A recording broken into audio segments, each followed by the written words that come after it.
কাঠফাটা রোদে যাত্রীসহ ফল বোঝাই রিকশা নিয়ে যাচ্ছিলেন এক চালক। হঠাৎ চলন্ত রিকশা থেকে ঢলে পড়েন তিনি। এ সময় দৌড়ে আসেন কাছে থাকা ট্রাফিক পুলিশ সদস্যরা। তাকে উদ্ধার করে ট্রাফিক পুলিশ বক্সে নিয়ে যান তারা। সেখানে শরবত, স্যালাইন খাওয়ানোর পাশাপাশি মাথায় পানিও ঢালেন তারা। এরপর স্বাভাবিক হতে থাকেন ওই রিকশা চালক।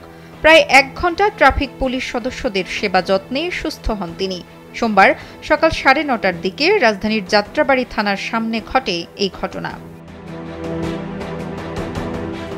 এ বিষয়ে ট্রাফিকের ওয়ারিজনের ইন্সপেক্টর পবিত্র বিশ্বাস বলেন, সকাল ৯:৩০টার দিকে তিনি যাত্রাবাড়ী ট্রাফিক পুলিশ বক্সের সামনে ডিউটি করছিলেন। হঠাৎ শব্দ হলে তিনি ঘুরে তাকিয়ে দেখেন রিকশা থেকে একজন পড়ে গিয়ে জ্ঞান হারিয়েছেন।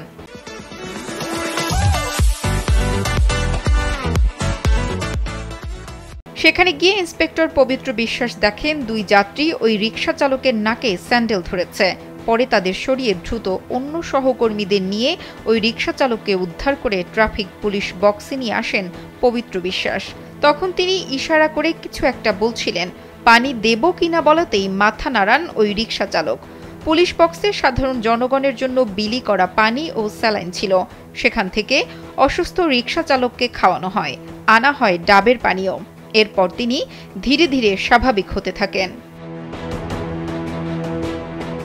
পুলিশের এই কর্মকর্তা বলেন, তারা ওই রিকশা চালকের নাম জানতে পারেননি, তবে তার বাড়ি কুমিল্লায়।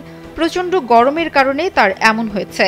ইন্সপেক্টর পবিত্র বিশ্বাস আরও বলেন, একজন শ্রমজীবী মানুষের উপকার করতে পেরে তার ভীষণ ভালো লেগেছে। ট্রাফিক ওয়ারি বিভাগ জানায়, যাত্রাবাড়ী ট্রাফিক পুলিশ বক্স থেকে ৬ দিন ধরে পথচারী এবং অসহায় মানুষদের জন্য পানীয়, খাবার, স্যালাইন বিতরণ করা হচ্ছে।